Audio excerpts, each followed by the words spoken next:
High stakes hysteria. Luke Clanty Johnson breaks it down. Linus Love faces off against asianflushie at 100 200. No limit Texas Hold'em cash game tables.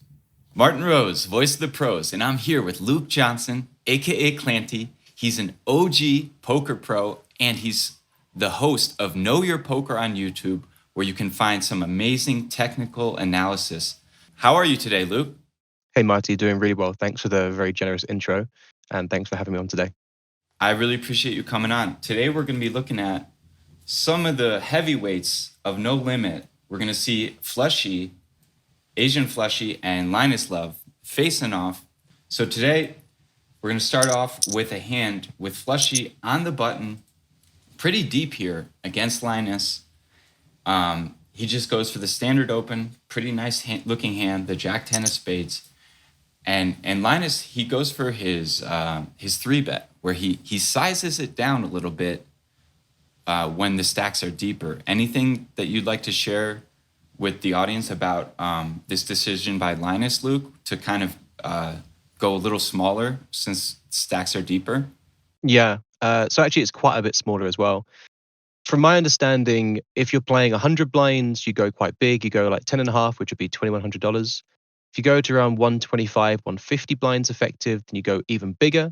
And then it gets to a point where you hit a threshold that forces the opposition to actually size back down, even less than if you're playing 100 blinds, which sounds a bit counterintuitive. And in my opinion, that happens because when you're playing out of position at such a deep stack, it's very expensive being out of position. Because obviously, the deeper the SPR, the more you want to be in position. So why you size down is so that you can continue to have a wide 3-bet range. Otherwise, if you want to go with a massive sizing out of position, then you have to reduce the amount of 3-betting that you do, if that makes sense. It's quite long-winded, but let's just say it's because he's out of position and because he's very deep stacked. So he doesn't want to just rush so much money into the middle like you can do if you're playing for less money. So I'm guessing Flushie, this isn't like a great 4-bet candidate. This is kind of just a typical call in this spot, and not really much to say. Yeah. So no, I think you'd want to have a different hand. Yeah. So he does call. We get this 8-3-3, pretty dry board. Linus, he goes for the 40%. Over to Flushie, he's got 2 overs. He's got the backdoor flush draw. He's got the runner straight draw. Any thoughts here, Luke? Easy call. Remember, because Linus has gone so small, Flushie's range is really, really wide. Technically, we're playing it through with pots, but Flushie's going to have hands like 6-5 offsuit that don't fold pre-flop, at least not always. So this board is very, very good for Linus. Usually when you're playing against the pre-flop caller, they would have a more condensed calling range. But in this case, Flushie is super, super wide, and Linus can kind of take him to town here. As for Flushie, I wouldn't raise this combo. I wouldn't fold this combo. So yeah, one option left for us, or for him. Are you playing any raises here? Like if you had like a 6-7 of spades or something, could that be like a raising candidate, or is this board just favoring Linus so heavily that you just kind of have to play call or fold? I would definitely play raises, mainly because you're playing super, super, super deep here. So having the nuts is worth so much, right? Let's say you're playing with a much shallower SPR. You can dictate how the pot goes. If you don't raise flop, you can just stab the turn and happily get the money in. But now, if you want to stack off, you really need to start building the pot now as in position. I wouldn't use Jack 10, but I would use hands like, let's say, Ace Deuce of spades. That hand it has really good unblockers to the middling part of the range, so it would force Linus to bet call hands like Jack 10 that are behind the Ace Deuce. So I'd rather have the high and low combos, which have better backdoor flush draws and allow you to get called by worse hands. That's kind of the way I'd approach it, at least. Awesome, I like that. That's a sweet find, the Ace Deuce raise. So Flushie calls. We go to a turn, and it's another 8. Linus, he's gonna check it over to Flushie. So Jack high, are you just looking to blast this? Are you looking to give this up? Like, how are you feeling as Flushie here, Luke? I'm not sure if we really get to start quote unquote blasting here because both players have eights, right? It's what I would call a very symmetrical situation where unless you've got quads, you're not really pushing much equity here with such a deep SPR. So I feel like you can't go too big. With Jack 10, I feel betting is definitely reasonable here. You're offsuit to both of the eights, which is really nice. So yeah, I think betting is pretty much in order, but I don't think you can start going like 7K because Linus has a bunch of boats himself, right? Like if you're betting 7K, what are you trying to prove over Linus? I don't think you've really got much of a range that Linus doesn't have apart from exactly pocket threes. Other than that, like Linus has everything that's good here. So he does go for this like 75%. Yeah, seems better. Definitely. So Linus, he's not going anywhere though. And then we see another 8 on the river. So we got the full house on the board. And then Yeah. Linus, he's saying, hey, I got the overpairs. And how are you reacting to this as Flushy? Let me see how much there is behind. They're playing near identical stacks here. So Linus has 25K behind. God, I don't know. I'll just be honest. This is such a difficult spot to play. Put it this way, I'm not calling. Yes. As for raising, yeah, just in case there's anything to be said about that. That's the one option we know is not on the table. Yeah. So funny if it was though. We'll see what he does do. He goes for the aggressive route. Yeah. How do you like this bluff combo in Flushy's shoes, Luke? I mean, it seems decent. The thing is, you just have to appreciate that there's so many potential bluffs because Linus has sized down pre, not bet too big on flop, and then it was Flushy's turn to start betting on the turn. So yeah, there's a lot of combos to choose from. You've got Jack 10, Jack 9, Jack 7, Queen 7, Queen. You see what I mean? There's a lot of them. Picking out which one is good in this spot is, guys, as good as playing bingo, in my opinion. It's very difficult. So let's just say it's good and move on. I couldn't tell you what's right here, honestly. Yeah, so it is good. It gets through. Yeah, it is good. And pretty sick run out there in that hand. Yeah. So now we're going to see Flushy on the button again. And these guys are deep once again. He's got the premium ace king off. So Linus, he goes even smaller now. Yeah. I love Actually, it. a little bit. Was it? What was the last one? size? He did 1900. I think he goes 1800 now. I don't know why he does that because actually it's the same exact stack depth that he's on. So I think this is, he misclicked one of them probably. But yeah, interesting that he did that. So are you pure four betting this in Flushy shoes, Luke, or how are you reacting to this? Okay. Yeah, definitely. So it's gone 2.5, 9. I think I'm going bigger than that. Definitely. I'd be going at least 30 big blinds. I'd go at least 6K here. Okay. So yeah, I'm really pumping it up if I'm four betting. So Linus, he's not going anywhere. We get this Queen 8-5 rainbow. Linus checks it over, and are you looking to c-bet here? If so, like, kind of what's your sizing? Are you ever checking this back? How are you feeling here as Asian? So I'm not feeling too great. There's one really important detail here, which is that when you're playing super deep stacked, queen high boards are not good for the PFR because you're not very incentivized at all to 4-bet ace queen. Whereas Linus is very incentivized to 3-bet and then call the 4-bet. So Linus practically has 12 combos of ace queen, and Linus and Flushy may have just 1 or 2 at this point. So the queen high boards are notoriously good for the preflop caller. Plus the queen 8 connectivity and the 8-5 connectivity is very good for Linus as well with all of his suited connectors. So this seems like a pretty awful board. It looks at face value pretty innocuous, but actually I think it's very, very good for Linus. So I wouldn't be betting too often in Flushy shoes, in my opinion. Okay. So he ignores what you recommend and he just goes for the I would still do this for it. Yeah, he probably just rolls it, to be honest. It's not that this is an impossible bet, but I think the most frequent action is a check. And then he gets this little very tiny raise, almost a click, just a little bit more than a click. Yeah. Are you thinking Linus can be having a lot of Jack tens and I don't know, like maybe King Jack of spades, or like what types of bluffs like would you put, maybe a 6-7 even? Yeah. All of the above, right? I think they're all in there.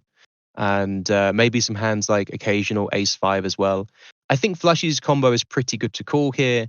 The king of diamonds unblocks all of those potential bluffs to the back doors, and the ace of hearts safely blocks the ace eight of hearts, which can be a min raise from Linus. If you ask why ace eight would min raise, it's just kind of an equity push at that point. It's kind of like when you four bet ace king cutoff versus button in a six-handed game. You're not ace king offsuit. You're not really four betting for value. You've just got really good blockers and you're taking equity. So yeah, I think the ace king is a pretty reasonable continue here. Also, you're just getting such good pot odds at this point as well.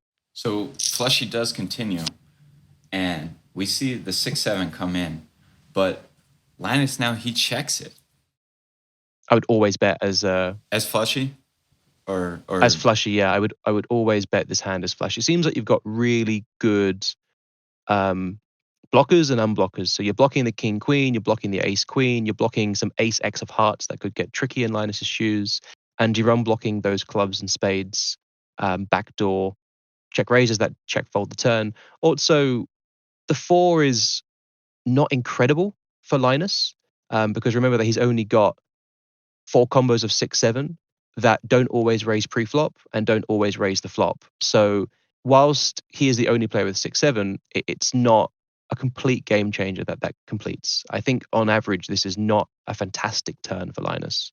Probably looks better than it actually is.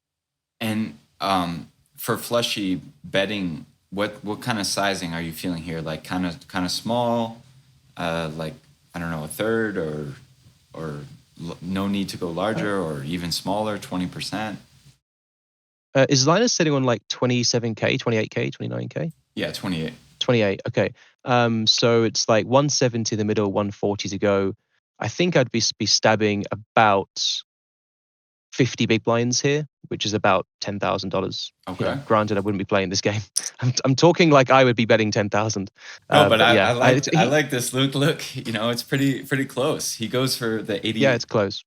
And Linus, he's not going anywhere. So he's got around 20K behind. We go to river, and now the Jack 10 comes in. So we see the 9 of clubs on the river. Linus, he checks it once again. I really thought we were going to see a donk shove from Linus there. Don't know why. I would check as Flushie at this point, for the reasons why the turn's really, really good. It's now not good on the river, because now you're negatively blocking some of those folds. And I just expect we have some better hands to use here instead. So I would be giving up. And it's also not impossible to win this hand, although it's pretty damn hard. With the yeah, ace king maybe high it's just impossible. showing it down, or? Yeah, actually, I don't think you can win. I can't see showdown at this point. Like, what can we possibly beat here? Yeah, actually, you know what? Looking at it again, I can't see any showdown. So maybe you do just rip it here. To be fair, yeah, okay, I wouldn't have done this. Clearly, But once you get here, But once I've thought about it, because I kind of assumed that I had some showdown, but actually on the 9 river and holding the ace of hearts, we have no showdown, and we still block some calls like ace, queen, and aces, which is a good line from Linus. So you know what? I think shove is good here. Well, Flushie's going to listen, but he's going to see the bad news. As Linus calls him, and Linus, he's going to river the set of 9s. So pretty interesting flop raise and line. I don't like it. If I can say that, I mean, obviously Linus is the GOAT, but I don't like that raise. I think it's, I think he's either just doing it exploitatively. Obviously, we'll never know, but I don't think that's a great play. Yeah, in my opinion. Also, if you did raise, I would almost just continue the turn, actually, as a bluff, a semi bluff. Yeah. So now we see another Jack 10, this time offsuit, and these guys, it seems like they just keep getting deeper. They're sitting, around 55K.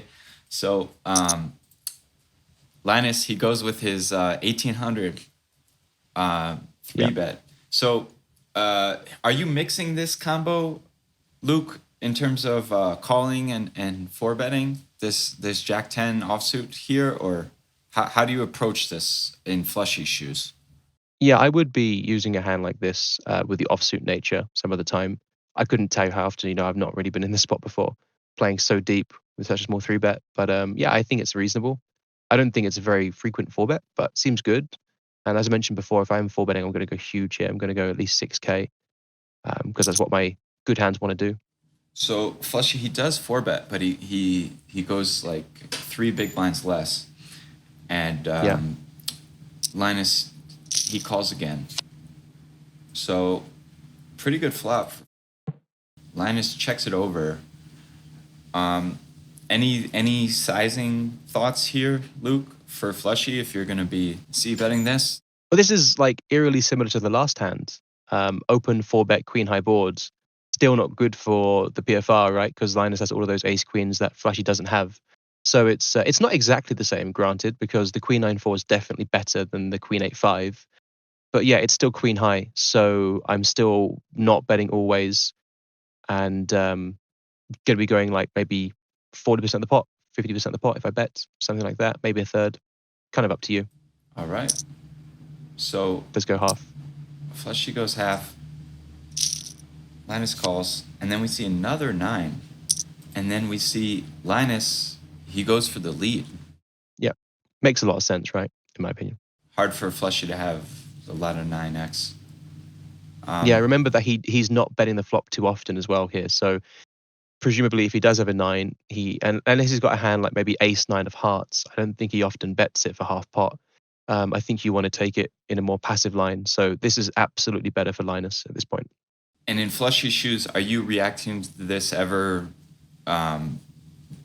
with anything other than calling, or are you just always calling, or how are you feeling in flushy? Always calling Okay. this combo. I think you can raise different combos. Like a really spicy raise could be like ace 4 of clubs, for example. Ace 4 can potentially block the pocket fours, although I feel like pocket fours is impossible. I think you'd always raise flop.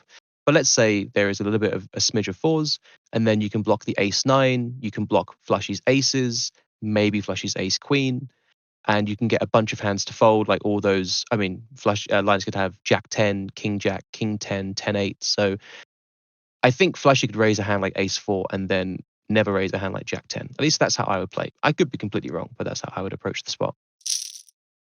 Right. So we go to the river, and flushy, he hits a pair of jacks, and Linus, he stays with the lead with the initiative. He bets 8K into 32K. How are you feeling as flushy here, Luke? Do you think your jack has any showdown? Are you thinking, I gotta call, I gotta fold, can I raise? Like how are you feeling in this spot now when we get the jack river? I think folding is out of the question in my mind.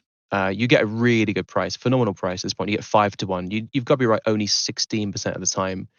When you potentially block pocket jacks, actually you definitely do block pocket jacks.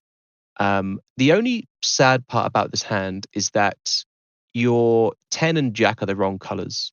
So you don't block the jack 9 suited and you don't block the 10-9 suited. That's a real shame. So I probably wouldn't shove this combo because I could just have a slightly better combo. Like let's say jack 10 of hearts, although I probably wouldn't fall by that pre-flop. So yeah, raising is probably not going to be in my mind. Perhaps you could raise a different combo like king jack, which blocks the king 10. And yeah, otherwise I'd be calling. So I think I'd call this combo. Okay. So Shove? flushy's gonna shove. Yeah, it's definitely like these things are very sensitive and it may just be a shove. It's very, very difficult to know exactly. It's a case of you need to pick your poison. So I think I picked my poison with a different combo of jack 10 and maybe some king jack, right? And then maybe flushy chooses jack 10 and not king jack. You just want to make sure you're not doing it too much and also not never doing it.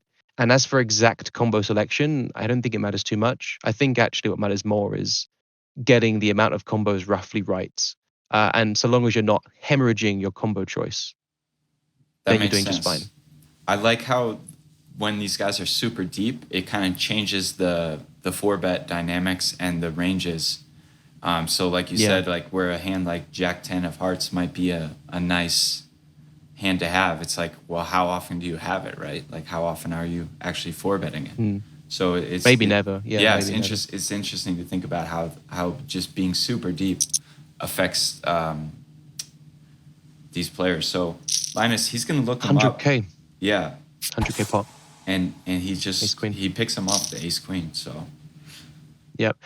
Was that hand I was discussing with the that's why the queen high boards are not good, is that you can expect Linus to have all of the ace queen off and Flushy to have potentially none of the ace queen off. Depends on how he wants to build his 4-bet range, but that's why the queen high boards are so bad for the PFR. And we saw that in kind of both hands. So now we see Flushy with the ace6, and they're not really deep here. Flushy around over 100 big blinds. He flops the. We've come back to some sort of normality. We're not playing these super deep stacked 4-bet pots where I'm probably getting everything wrong in those hands. So maybe I get something right here. No, I think you're doing wonderful. So, are you c-betting this? You have the ace of spades, middle pair. Are you how are you approaching your flop strategy here, Luke, and Flushy's shoes? So it may sound kind of boring, but against a great player like Linus, if I was playing against Linus, then it would just be a case of mixing. I don't think you'd always bet this hand. I don't think you'd always check this hand. My sizing choice would be 2/3. Okay. There is one quite niche thing, is that Flushy can have 7/4 offsuit. Linus cannot have 7/4 offsuit. So there's 12 combos of straights that can be present for only the PFR. So that's like a little niche thing that can happen on this board. You get the same thing on the 7/6/4 board, where Flushy can have the 5/3 and the 8/5, if you can picture that visually, offsuit, whereas the defender cannot. So it's a heuristic in heads up where the PFR has 12 combos of offsuit hands, and then the other board, 24 combos of offsuit hands. I don't know if I'm just going too far with that, but no, I I'm like sure that. Viewers, if they the viewers are going to appreciate that, because obviously the button can open some hands that the big blind can't defend because they're just too raggedy. Is basically what you're saying, like the power. Position. And then exactly the 7/6/4. Then it's the 5/3 off making the straight, the 8/5 off making the straight, and only the PFR has that. So it's like, all of these details are coinciding to just create a huge advantage. It's a niche thing, right? It doesn't really matter too much until the board comes up. And that's happening here in a more subtle way with just the one combo of 7/4 off. So what do you think of the 75% sizing selection by Flushy? Yeah, I was going to go 70. It's like, okay, whatever your hotkey is suggesting. Sounds good. Yeah, seems good. So then when you face this kind of small, raise from Linus, this hand is too strong to go anywhere, and this hand doesn't seem like it wants to be coming back over the top, right? I mean, it just doesn't really make precisely. sense. Okay, so then we go to a turn. Flushy peels, and it's kind of a bricky turn. And Linus, he just goes for the pot size bet. Yeah.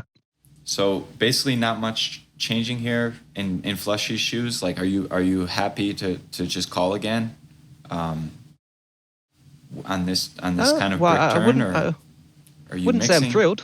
Yeah. probably calling. Yeah, but I mean, it seems like could be a mistake always folding this, right? I mean, that would be. Yeah, the thing is, like, you've got to take this with a slight pinch of salt. So if viewers are playing a lower stake, maybe it's like a 2-5 live game or NL200 online, then I think you can just safely muck, because you've bet big on flop, they've raised, the turn's not changed much, and they've bet pot in your face, and you can just safely get away from your second pair. But against a player like Linus, just exceptionally strong and exceptionally aggressive, he forces you to defend these kind of hands. Otherwise, he runs leaves you out to right? dry. Yeah, he runs you over. I mean, he does that very fast as well. So, either don't play him, which is probably the better option, or if you do, then don't fold the turn. Yeah. So Flushy, he's used to playing Linus, so he's going to call. And then we get this kind of river where I'm wondering if Linus could be raising the flop with like a Queen 7 type hand ever, or yeah, certainly. how does this queen kind of impact the ranges, Luke, on the river? I don't think it does a whole lot to the ranges, to be honest with you. It's a brick as like the thing is in heads up single raise pots when the ranges are wide, you don't really get complete bricks because there's always a part of the range that hits it. Your range is not centralized, so both players are going to have some rag queen X. Linus can have a hand like queen spade 7. Flashy can have a hand like queen spade 7, and probably also like queen X of spades. So it's never truly a brick. As for range constructions, don't think it changes a whole lot, to be honest. All right, so Linus, he keeps going with the aggression, and he puts Fleshy all in. Slight overbet, 16K behind. Yep. There's a lot of potential bluffs out there. Is my first thought, right? A lot of potential bluffs, and I feel like it's against a guy like Linus. Feels very tempting to call. I find myself in these situations, not against Linus, but similar ones, and I just have the kind of the devil in me to just not fold. To be honest with you, I can always, let's just say my mind gravitates toward the potential bluffs that I can hope to see. Call and player flicks over Jack 7 of hearts, and you feel like a complete genius, right? My mind gravitates to that faster than the times they just flick over the 9 7 of hearts and I lose. So yeah, I get quite stationary in these spots, to be honest. So he does have the 7, but he has the 3 to go with it, and so a nice pick off there by Fleshy. We'll do one more hand here with Luke. So are you pure 3-betting the ace queen offsuit here, heads up, at the stack depth? All right, so we see it, and then we see this difference that you were talking to us about, Luke, where when stacks are more, around 100 big blinds, we see him sizing up,